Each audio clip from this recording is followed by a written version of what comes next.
ಜಗತ್ತಿನ ಕಣ್ಣಿಗೆ ಕಾಣುವ ವ್ಯಕ್ತಿಗಳು, ಸಮಾಜ ಇವುಗಳ ಬಗ್ಗೆ ನಮ್ಮ ಭಾವಗಳು ಯಾವಾಗಲೂ ತೆರೆದುಕೊಂಡಿರುತ್ತೆ.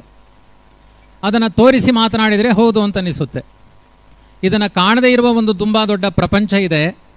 ಅದರ ಬಗ್ಗೆ ಕಾಣುವ ಶಕ್ತಿ ಇರುವುದು ಸರ್ವಜ್ಞರಾದ ವಾದಿರಾಜಗುರು ಸಾರ್ವಭೌಮರಿಗೆ. ಅದರ ಬಗ್ಗೆ ಒಂದಷ್ಟು ಅವರೇ ತಿಳಿಸಿದಂತೆ ಹೇಳುವ ಪ್ರಯತ್ನಗಳನ್ನು ಮಾಡ್ತೇನೆ. ಭೂಗೋಳ ವರ್ಣನೆ ಅಂತ ವಾದಿರಾಜರ ಒಂದು ಗ್ರಂಥ.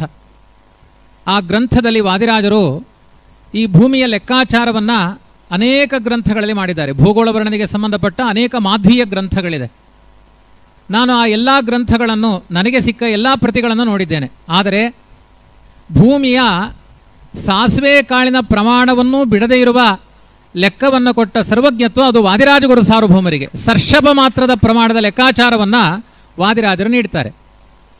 ಫಲಿಮಾರು ಮಠದಿಂದ ಮಹಾಭಾರತ ಸಂಶೋಧನೆಯ ಕಾರ್ಯವನ್ನು ಇವತ್ತಿನ ವಿದ್ಯಾಧೀಶ ತೀರ್ಥರು ವಹಿಸಿದರು ನನ್ನ ಪಾಲಿಗೆ.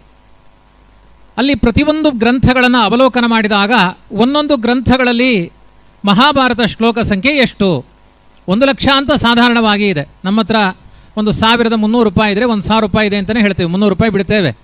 ಬ್ಯಾಂಕಿನಲ್ಲೂ ಒಂದಷ್ಟು ಬ್ಯಾಲೆನ್ಸ್ ಬಿಡಲಿಕ್ಕೆ ಇರುತ್ತೆ. ಎಲ್ಲ ಸಾಧಾರಣವಾಗಿ 1,00,000 ಶ್ಲೋಕ ಅಂತ. ಆದರೆ ಕೆಲವು ಮಹಾಭಾರತ ಪುಸ್ತಕದಲ್ಲಿ 1,25,000 ಶ್ಲೋಕ ಇದೆ. ಇನ್ನು ಕೆಲವು ಪ್ರತಿಗಳಲ್ಲಿ 85,000 ಶ್ಲೋಕ ಇದೆ. ಕೆಲವರಲ್ಲಿ 15 ಕಡಿಮೆ, ಕೆಲವರಲ್ಲಿ 25,000 ಎಕ್ಸ್ಟ್ರಾ ಇದೆ.